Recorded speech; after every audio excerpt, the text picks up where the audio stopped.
All right, use your imagination for a second. Two people get married. They go to their new home. The groom unlocks the door, and what's he supposed to do next? Pick up his bride and do what with her? Carry her over the threshold. Now, why? Demon to the front. He's supposed to. Tradition, he's supposed to. Somebody, I think, I heard the word demon. Something about the demon to the threshold? Yes, you're exactly right. In the ancient world, they believed that demons inhabit the threshold or the doorway. Because the truth of the matter is, in societies where they talk about clean and unclean, one room of a house could be clean while the other room is unclean. The doorway separates the clean area from the unclean area, and the demon resides in that area in between what's clean and what's unclean. And so, way back, going back centuries and centuries and centuries, if you go back and read documents from the first century about demons, one of the things that they did was they made sure that they carried young brides across the threshold so that the demons could not attack her as she entered into her new home.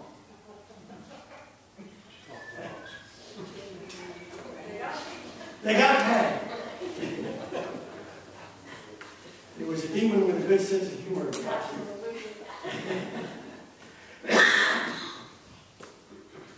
Now, before you dismiss too quickly the thought about a threshold being dangerous, you might consider that there is actually some wisdom in defining the border between a clean and unclean place to be dangerous. We actually tend to think that way ourselves in certain instances. And what I want you to think about this morning is the threshold of that doorway up yonder that is between what's inside the church and what's outside the church. What's inside the church is a place of purity. We try to behave a certain way. We try to dress a certain way. We try to act that this is God's house and treat it appropriately. You get outside of those doors and you enter into the world where people are not so worried oftentimes about it being a place of God's presence. And so we begin to think of the world, the place outside the church, as a place of sin, a place of worldliness, a place of condemnation.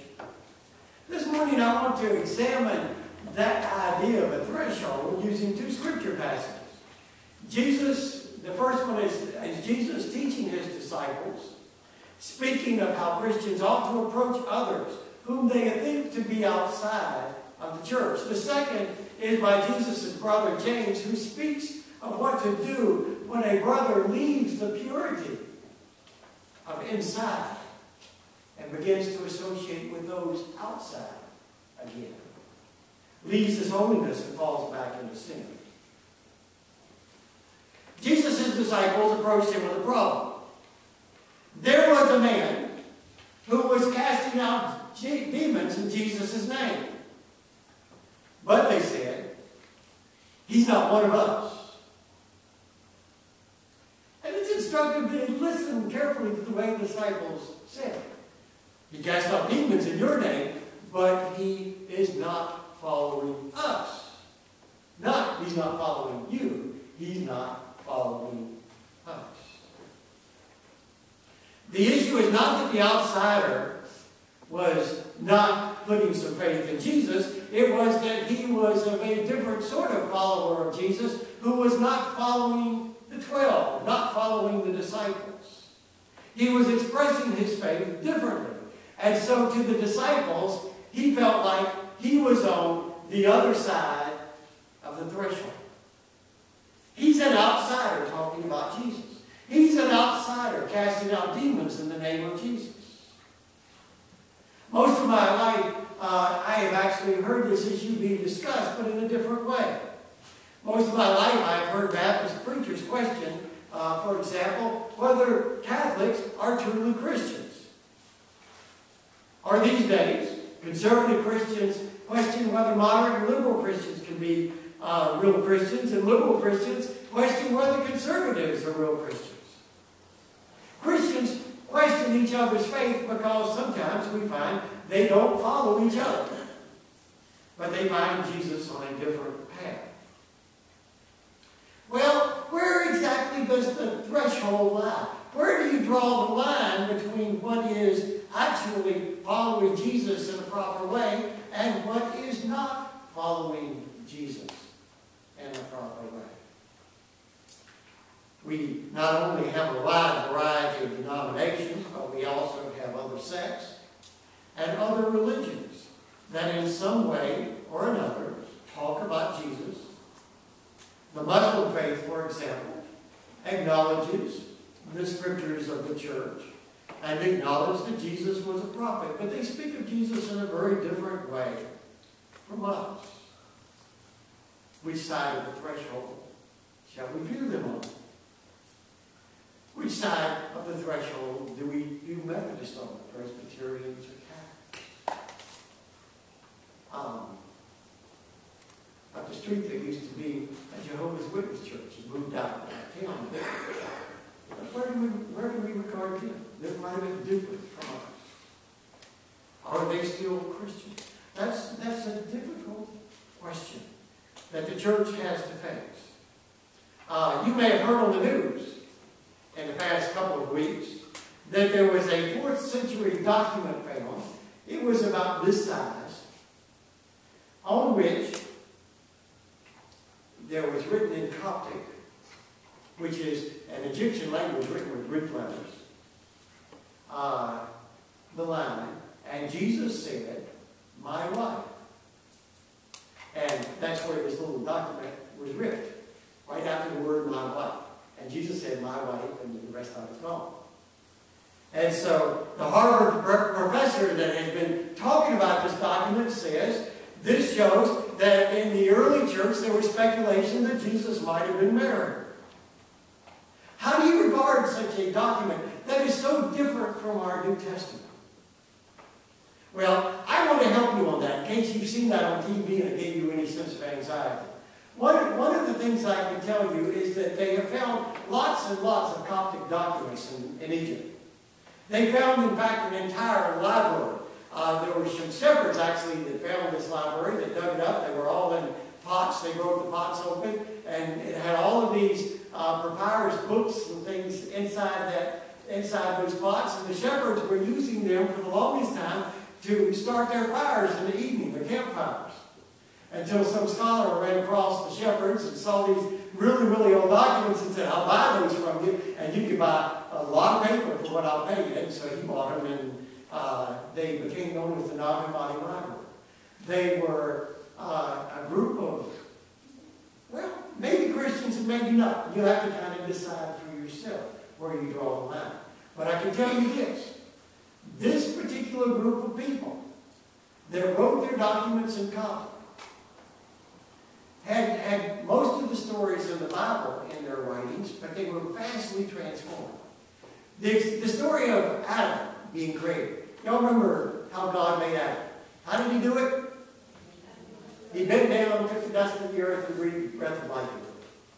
Simple story. In this Coptic version of it, the name of the document is the Hypostasis of the Archons, the structure of the heavenly beings. It starts out by talking of that supreme God that's way, way up there that we have no knowledge of and have no way of knowing anything about because he is so far removed from him. From him emanated another God, from him emanated another God, and so forth, until you get 49 emanations. And when you get to the 49th, you get to the God, Yahweh, which is sort of a corruption of Yahweh Sabaoth in the Hebrew Bible. This God did not know the true God. He is a sort of a semi-God. And this one was the one who created the earth. And this one decided that he wanted to create a man, so he got a bunch of subordinate little gods. A god of fingers, a god of toes, a god of heads, a god of ears, a god of nose, and so forth, a god of knees. And Terry would like to be the god of ankles right now. That's a word I made. But they believed that there were a whole bunch of gods that sat down, that collaborated, that put this band together, and then when they got done, they sat around the riverbank and just cried because he couldn't live. And so this God that got them all together to make the man, said, all right, I'll breathe into him a breath of life, and breathe into him, and there was Adam. Well, that's what they did with the stories in the Bible. They radically, I'm on my own now. The pages are all out of order and all over the place. They radically changed the stories of the Bible and did so all over the place in the Bible, as they wrote their own documents to reflect their own beliefs. So that in many ways, many ways, in fact, they're on the other side of the threshold. You remember a couple of years ago there was a Gospel of Judas found? We've always known there was a Gospel of Judas because ancient Christians used to talk about this particular Gospel and how terrible it was. Well, when it was published, I went down to Sam Club and I skimmed through it because I thought I knew what it said, because it was one of these Coptic Gospels. I thought I knew what it was going to say, and I was right. It basically said that God told Judas to betray Jesus. It was part of God's plan, and the real hero of the story is not Jesus, but the real hero of the story is Judas. And so this week, or last week, when that document came out, where Jesus said, my wife, I wasn't at all surprised. Because this particular group makes every story fit their own theology, however they want it to go. Don't let it worry you. If you hear about any Coptic document being found in Egypt somewhere, just don't let it worry you. It was a strange bunch of people that in some ways talk about Jesus. But how do you evaluate whether to allow that person to be on this side of the threshold inside the church or on the other side of the threshold outside the church? That's the question that the disciples of Jesus brought to Jesus. How do you evaluate it? Because it's a dangerous thing, that threshold. By the way, speaking of thresholds and dangerous things, I'm going to get off topic. My sermon's on the floor, so I can do that. I was called to ministry when I was 13, but I was discouraged at the time, saying God would call you later. He did call 13-year-olds to be ministers. And so I kind of accepted that for a while. But when I was 20 and in college, that call was extended the second time. It was extended in the morning when I was shaped, which is interesting in itself. You remember way back when I called you to be a minister. But that particular week, there was a revival going on at the Baptist Church in Mars Hill, North Carolina, and I was a student at Mars Hill College, and I was a Methodist at the time. But God was saying, you go to that revival. But he was also saying, it's a dangerous thing for you to go to that revival, because when you step into that church, your life's going to change. And it did. I not only became a minister, a student at the time, but I also moved from being a Methodist to a Baptist. Everything changed when I crossed that threshold. That threshold can be a dangerous thing. And the disciples of Jesus were worried. How do we know who's on the inside? How do we know who's on the outside? Here we've got somebody casting out demons in your name. But he's not following you in the same way that we're following you. How do we deal with it? Jesus' answer initially was, you give them the benefit of the doubt. If he's casting out demons in my name, if he can actually do deeds of power in my name, he's not very quickly going to turn against me. He's not very quickly going to speak evil of me. And so he says, whoever is not against us is for us. Now, how do we usually misquote Jesus when we say that? We usually say whoever is not for us is against us. We don't give people the benefit of the doubt. Jesus said, give them the benefit of the doubt. If they're not against us, they're for us. But then, there's another side to it too. He says, but watch out. Don't let anyone let the children stumble. What he means by children is new believers who are growing in the faith. If they're a new believer growing in the faith and this person might lead them astray, then they're on the other side of the threshold. Give them the benefit of the doubt until they show themselves to be on the other side of the threshold. If they are leading people away, then they're dangerous to the church. They should stay on the outside of the threshold. And that makes sense. You judge on the basis of what might harm new believers. And you take care to make sure new believers grow strong in the faith. address this issue in kind of a different way, and he kind of comes in a side door and back door. He's really talking about prayer, but he addresses, what about Christians who have been good, faithful Christians, but suddenly they find themselves falling back into a sinful lifestyle. In other words, they've been for a while on this side of the threshold, but they find themselves walking back on the other side and resuming the life of sin that they used to participate in. What do we call it in Baptist life? We call them backsliders.